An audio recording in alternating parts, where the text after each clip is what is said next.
Mais l'événement vraiment du jour, attendu, Hélène, c'est le dernier défilé haute couture de Jean-Paul Gaultier, donc après 50 ans de carrière. Mais oui, 50 ans de carrière, c'est incroyable. Alors, le dernier défilé tout à l'heure, Jean-Paul Gaultier qui a bousculé les codes. Et pour annoncer justement ce dernier défilé, il a publié une petite vidéo Instagram, regardez.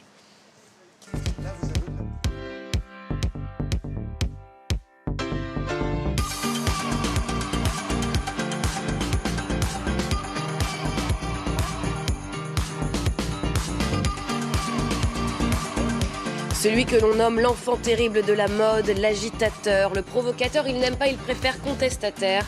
Bref, alors comment résumer la carrière de Jean-Paul Gaultier, sachant que son premier mannequin, c'est un ours en peluche appelé Nana, qu'il s'amusait à habiller et maquiller. Regardez, on voit déjà les petits seins. Exactement, en pointe. En pointe, ouais. On voit Nana. Alors, il nous en parle d'ailleurs de ce Nana, regardez.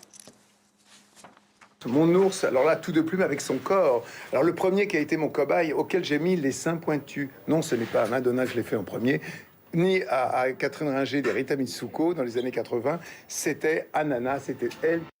Voilà, Nana la star. Alors des défilés inoubliables comme en 1992, Madonna qui défile topless aux côtés de Jean-Paul Gaultier. Jean-Paul Gaultier qui a aussi fait une collection hommage à Amy Winehouse, après sa disparition. Et puis il y a eu aussi le défilé Sosie où il rend hommage aux stars des années 80. C'était en 2013 avec des looks, regardez, comme le style David Bowie. Et puis Jean-Paul Gaultier, il faut le dire, c'est aussi un précurseur avec sa marinière. Évidemment, sa marinière, c'était en 1983 et 2 ans plus tard, il crée l'événement, vraiment, dans le monde de la mode. Pourquoi, Pascal? Eh bien, je ne sais pas. Racontez-nous. Parce que les grands moments de Jean-Paul Gaultier. Parce que Jean-Paul Gaultier, il fait défiler les hommes, voilà, et lui qui a toujours déclaré « les vêtements n'ont pas de sexe », et bien voilà, les genres, il n'en veut pas. Écoutez.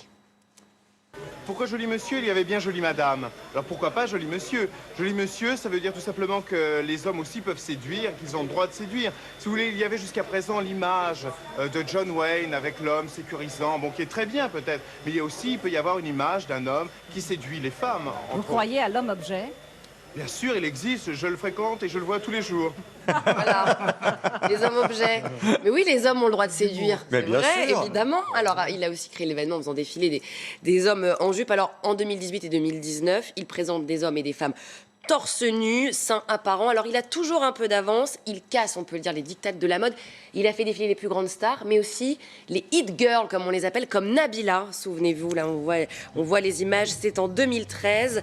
Alors, celui qui a démarré chez Pierre Cardin à l'âge de 18 ans, n'a jamais fait aucune étude. C'est Jean-Paul Gaultier, il n'a jamais suivi de cursus. Un vrai autodidacte. Pour apprendre la mode. Il a appris avec sa grand-mère. Oui. Sur Nana, sa peluche. Sur la petite peluche. Non, mais c'est génial. Hein. Et en Dordogne, si je puis me permettre. Vous avez raison de le dire. C'est ça, c'est un local. Vous avez raison, il faut le dire, c'est en Dordogne, évidemment.